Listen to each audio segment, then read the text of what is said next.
As discussions at COP30 in Brazil continue, climate journalists say they are fighting a parallel battle, not against rising temperatures, but against shrinking attention.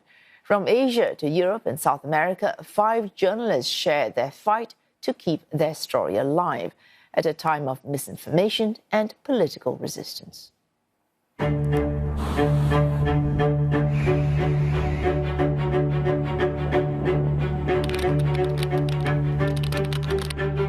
Like a few years ago, when you think of climate story, you'd probably think of like very science heavy, very technical story. Today, it can be anything. Like every extreme weather story has a climate component in it because all extreme weather events are being affected by a climate crisis.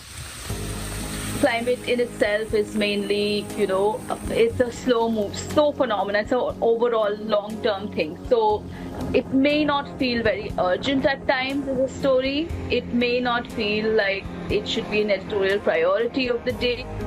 For a lot of people, it sort of gets folded into other things you do. So you happen to be a science reporter and you're also given climate stories to cover. You happen to be covering energy, and then that broadens out into climate, which can be a great thing because there can be knowledge and know-how that you bring from that broader field into your climate coverage.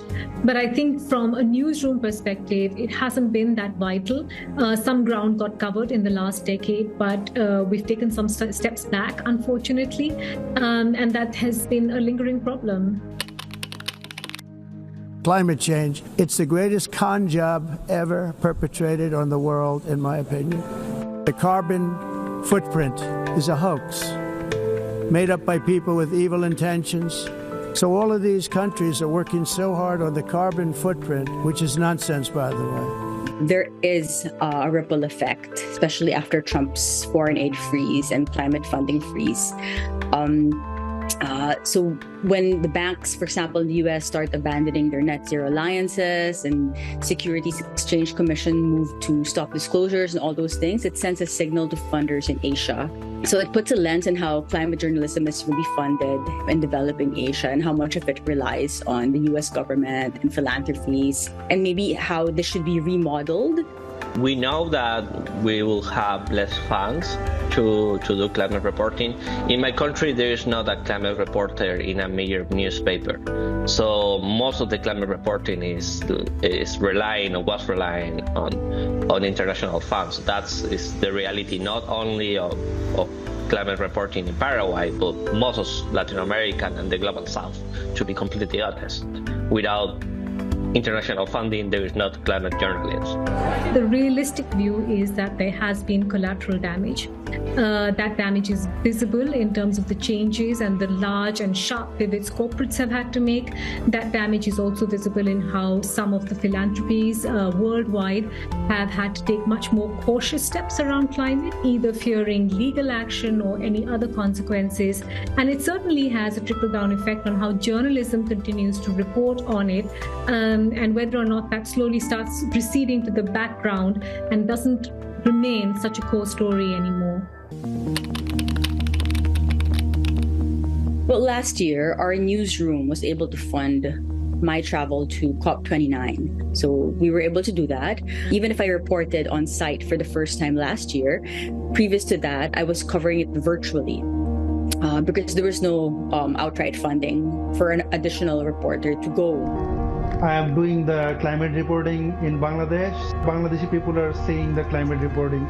But I felt this is not the ultimate goal of mine because I have to show the report around the world. So that's why as a climate reporter, I picked some international platforms. My ultimate motivation is that the global community's awareness, the global community's concern. So it's kind of my own responsibility. I don't think reality is something that can be denied here, which is why we are seeing, climate-focused reporting happening everywhere in the world. India, China, everywhere else, Philippines. Maybe on the face of it, it can look like some of those climate science denying headlines are getting more space in the news. But that's mainly because, it's politicized.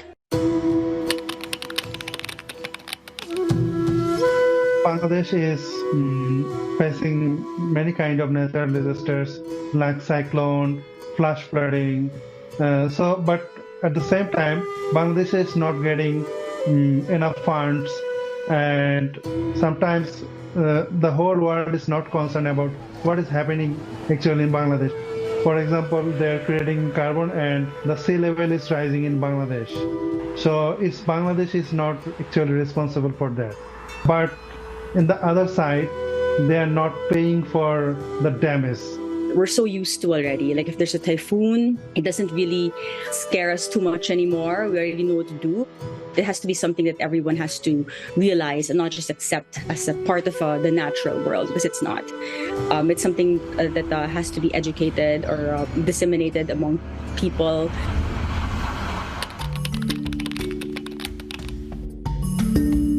You don't need to become this climate reporter focusing on negotiations to do actually climate journalism.